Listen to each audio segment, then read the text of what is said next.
नमस्कार, मैं हूं शिखा शुक्ला और आप देख रहे हैं आस्था हलचल न्यूज। आइए रुक करते हैं आज की ताजा तरीन बड़ी खबरों की ओर। स्थानीय मानस भवन में चल रहे 5 दिवसीय मानस सम्मेलन में पधारे शंकराचार्य 1008 शक्ति पीठाधीश्वर कागड़ा पीठ है शारदानंद जी सरस्वती ने आज पत्रकारों के प्रश्नों का उत्तर देते हुए कहा, प्राचीन समय में शिक्षा की चलने वाली शिक्षा पद्धति की आज अत्यंत आवश्यकता है।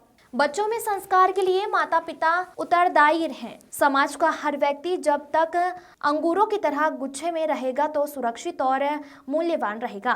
बिखराव में स्वतः ही कीमत कम हो जाती है। प्रेस कॉन्फ्रेंस के माध्यम से समाज में व्याप्त बिखराव को समाप्त करने पर जोर देते हुए वर्तमान शिक्षा प्रणाली के साथ साथ प्राचीन गुरुकुल प्रणाली की भी महत्व बताया। जीवन में अध्यात्म समझते हुए महाराज जी ने धर्म के मूल सिद्धांतों को व्यक्ति कैसे अपना सकता है विस्तार से बताया। समाज का हर व्यक्ति अपना स्वयं का साक्षात्कार कैसे कर सकता है और उसका क्या महत्व है, प्रेस के माध्यम से समाज को बताया। पत्रकारों से चर्चा के दौरान महाराज जी व्यक्ति अपनी आत्मा का विकास स्वयं कैसे करे, इसके लिए उपाय भी बताए। दिनेश शर्मा की रिपोर्ट। जैसे अंगूर है, अंगूर यदि गुच्छे में है तो उसकी कीमत ज्यादा होती है। अगर गुच्छे से वो अलग हो जाता है तो निश्चित है उसकी कीमत में कमी आती है। ठीक यही स्थिति हमारे जीवन की है। हम जब गुरुजनों से, अपने धर्म से, इष्ट से और परमात्मा से अलग होकर स्वतंत्र जीवन जीना चाहते हैं तो निश्चित रूप से हमारे जीवन में गिरावट आएगी, अभाव होगा और वो अभाव कहीं ना कहीं समाज को भुगतना पड़ेगा। इसलिए मैं आपके प्रश्न के उत्तर में यही इतना कहना चाहेंगे कि हमारे जो बालक बालिकाएं हैं, हमारे बाल बच्चे हैं अथवा माता पिता ही क्यों ना हैं, उन लोगों को भी अपने पूर्वजों से शिक्षा लेते हुए गुरुजनों के सानिध्य में जाकर, जैसे हम सारा कार्य करते हैं, कुछ महापुरुषों के सानिध्य में जाकर के हमें धर्म की शिक्षा और अपने संस्कारों की शिक्षा लेना चाहिए ताकि वो शिक्षा हम अपने बाल बच्चों को दे सकें। यदि माता पिता के अंदर वो संस्कार नहीं तो अपने बच्चों को कहाँ से दे पाएंगे। आज समाज में हर कोई चाहता है कि हमारे घर में श्रवण कुमार का जन्म हो जाए, माता पिता की सेवा करने वाले बच्चे हमारे जीवन में उत्पन्न हो जाएं। तो श्रवण कुमार को आप चाहते हैं तो भाई उनके माता पिता के जैसे तपस्वी तो बनाए, तभी तो हमारे घर में श्रवण कुमार आएंगे ना। तो माता पिता भी अपने संस्कार को सुधारें तो बाल बच्चों का संस्कार सुधरेगा और बाल बच्चों के संस्कार के सुधारने के लिए हमें आधुनिक शिक्षा के साथ प्राचीन शिक्षा को भी निश्चित रूप से समझना होगा और ये कार्य संत महापुरुषों के सानिध्य में अथवा शिक्षाविदों के साथ जाकर के हमें करना चाहिए। गुरुदेव, इसको आगे बढ़ाता हूँ। सब अपनों से दुखी हैं ये कहा भी नहीं जाता। इस संदर्भ में केवल हम आपसे इतना कहना चाहेंगे कि किसी जंगल से होकर एक बैलगाड़ी ने, कुल्हाड़ी जो पेड़ को काटने का कार्य करती है, एक बैलगाड़ी में कुल्हाड़ी लद करके और जा रही थी, व्यापारी को लेकर जा रहा था और उस वृक्षों के मध्य से, जंगल से जब वो निकलने लगी बैलगाड़ी तो वृक्षों की दृष्टि पड़ी और वो वृक्ष रोने लगे। रोते रोते आपस में चर्चा करने लगे कि अब तक मेरा जीवन सुरक्षित था लेकिन अब मेरा जीवन सुरक्षित रहना संभव नहीं है। तो जो वृक्षों के राजा थे उन्होंने कहा, क्यों ऐसा सोचते हो?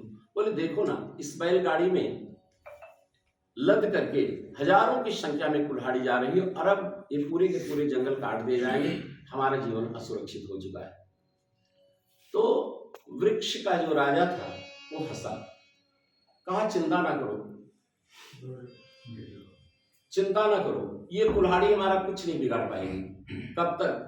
जब तक कि मेरा ही कोई भाई उस कुल्हाड़ी के साथ जाकर के बेट के रूप में न लग जाएगा तब तक ये कुल्हाड़ी हमारा बाल बांका नहीं कर सकती। तात्पर्य कहने का यह है, सनातन धर्मावलंबियों को गंगा, गीता, गौ, गोविंद, गायत्री और गुरु की जो अक्षुण परंपरा है उसे बचाए रखने के लिए हम सनातन धर्मावलंबी सदैव तत्पर रहते हैं। लेकिन इन्हीं में से कुछ ऐसे लोग होते हैं जो दूसरे लोगों के साथ मिल करके हमारी जड़ों को काटने का कार्य कर रहे हैं। हम दूसरों से सावधान हो सकते हैं, शत्रुओं से व्यक्ति अपनी रक्षा कर सकता है, लेकिन अपने घर के मित्रों से रक्षा करना बहुत मुश्किल होता है। इसलिए ऐसे लोगों के लिए मेरा संदेश है कि जिस समय तूफान आएगा उस समय अगर मेरा घर गिरेगा तो बगल में तुम्हारा घर है, तुम भी बच नहीं सकते हो। इसलिए अपने घर की सुरक्षा के लिए पड़ोसी के घर की सुरक्षा भी करना आप सीखें, किसी की जड़ न खोदें। और ऐसा अगर आप कार्य करते हैं तो निश्चित से आज जयचंद के रूप में नाम आज लिया जाता है, वो जयचंद वाला कार्य ना करें, अन्यथा आने वाली सदियों तक आपको फिर ये हमारा देश, समाज और राष्ट्र कभी माफ ना कर सकेगा। महाराज जी मेरा फैल चुकी है, उसका आप क्या संदेश देना चाहेंगे? उसको किस तरह से मिटाया जाए, संस्कार किस तरह से लोगों में बीच में पहुंचे? देखिए इस पर एक बात स्कूलों में तो ये आपको- पढ़ाई हो नहीं रही है, स्कूलों में तो धार्मिक संस्थाओं को टोटल बंद कर रखा है, तो किस तरह से हम लोग जो है कि अपने धर्म के प्रति आगे बढ़ते हैं, किस तरह से आगे पहुंचाए? आधुनिक शिक्षा व्यवस्था और जो प्रणाली है उसमें और प्राचीनतम जो शिक्षा प्रणाली थी उसमें थोड़ा अंतर है। पूर्व में गुरुकुल हुआ करते थे, विद्यार्थी उस समय भी अच्छे पदों पर जाने के लिए वहां से शिक्षा ग्रहण करते थे, लेकिन समाज की पीड़ा को समझते हुए बड़े बड़े गुरुकुलों में उस समय विद्यार्थियों को समाज में भिक्षाटन के लिए भेजा जाता था। कहीं उन्हें सम्मान से भिक्षा मिलती थी और कहीं उनका तिरस्कार होता था। तो समाज से प्राप्त अन्न से जो पोषित शरीर है, जब वो शिक्षा ग्रहण करके किसी उच्च पद पर जाता था और समाज के लोग जब उस अधिकारी के पास जाते थे तो उन्हें देखकर वो सोचता था कि इनके द्वारा उपार्जित अन्न से पालित होकर मैं आज इस पद पर हूं, इसलिए अब मेरे जीवन का समय आ गया है कि मैं उस कर्ज का उद्धार करूं अथवा उस कर्ज को उतार सकूं। इसलिए समाज के साथ उनका व्यवहार बहुत अच्छा हुआ करता था। वर्तमान शिक्षा प्रणाली जहां केवल अर्थ अर्जित करने का ही एक माध्यम बन गया है, तो वहाँ जो हमारी जीवन की जो एक दूसरे के प्रति संवेदना है वो कहीं ना कहीं समाप्त होती दिखाई पड़ती है। बड़े से बड़ा अधिकारी हो, नेता हो अथवा देश का कोई भी व्यक्ति क्यों ना हो, धन अर्जन ही उसका एक परम चरम लक्ष्य दिखाई पड़ने लगा है। समाज के लोग जब जाते हैं तो समाज से उसका कोई लगाव और जुड़ाव नहीं होता, जिसका परिणाम होता है वो संवेदना व्यक्त नहीं कर पाता। इसलिए महाराज जी आज के समय में जिस तरह भोग और विलासिता का समय चल रहा है और युवा पीढ़ी भ्रमित हो रही है, उस आज के समय में एक सुख और शांति का क्या रहस्य, कैसे प्राप्त कर सकते हैं? नारायण देखिए, भोग और विलास का जहां तक प्रश्न है, ये किसी भी काल में कम और ज्यादा हो सकता है, लेकिन अछूता कभी भी कोई भी जुग नहीं रहा है और कोई समय नहीं रहा है। वर्तमान समय की जो आधुनिकता है वो मुझे कहीं ना कहीं ऐसे स्थल में ले जाने का कार्य कर रही है जहां से फिर लौटना संभव नहीं हो पाएगा, जिसका परिणाम होगा समाज में विखंडनवाद। आज एक दूसरे के प्रति हमारी संवेदना समाप्त हो चुकी है, सहयोग की दृष्टि हमारी समाप्त हो चुकी है, किसी के सुख दुख में हम जाना नहीं चाहते। आज मेरा जीवन मशीनवत हो गया है, एक क्षण के लिए भी किसी के यहाँ हम चले जाएं, शादी में, ब्याह में, तो लगता है कि कितना जल्दी यहाँ से निकल करके जाएं। तो ये जो शिक्षा की प्रणाली है, इसमें सुधारने के लिए मैं सरकार से भी निवेदन करूंगा और समाज के लोगों से भी मैं कहूँगा कि पूर्व में जो हमारी प्रणाली थी थोड़ा उस पर भी ध्यान देना चाहिए और आधुनिक शिक्षा प्रणाली में प्राचीन जो पाठ थे उनको भी समाहित करना चाहिए। वर्तमान जो परिस्थितियाँ चल रही है, जिस तरह से हम लोग, हमारे बच्चे धर्म से दूर जा रहे हैं और पाश्चात्य संस्कृति उसको ग्रहण करते जा रहे हैं। आप मंदिरों में देख रहे हैं, मंदिरों में 2 लोग 4 लोग पूरा मशीन का, आपने खुद ने स्वयं कहा है कि मशीनीकरण हो चुका है, हम धन अर्जित करने में लगे हुए हैं। तो आज जो वर्तमान पीढ़ी है, स्कूल में जैसे आपने कल एक कार्यक्रम में प्रेस नोट भी जारी हुआ है और एक पत्र भी जारी हुआ है महासम्मेलन समिति द्वारा कि एक मोटिवेशनल कार्यक्रम है जिसमें स्कूली छात्र छात्राएं आमंत्रित होंगे। जिस प्रकार आपने कहा कि पहले गुरुकुल होते थे, वहाँ धर्म का ज्ञान, संस्कृत का ज्ञान, तो आज के वर्तमान बच्चे जो है धर्म और संस्कृत से दूर हो रहे हैं, तो हम उसे कैसे आगे लेके आए, उसका जिम्मेदार किसे मानते हैं? क्या घर में माता पिता संस्कार नहीं दे पा रहे हैं? पहला सवाल। दूसरा है, क्या हमारी जो हम वर्तमान परिदृश्य में जो हमारा बॉलीवुड हो या वस्तुतः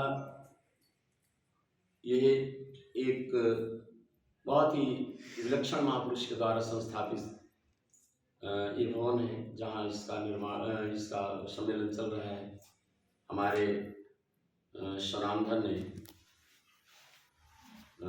श्रीमद जगद्गुरु शंकराचार्य काशी पीठाधीश्वर स्वामी ओम प्रकाशानंद सरस्वती जी के द्वारा ये संस्थापित संस्था है जो आज इस रूप में फलीभूत हो रही है।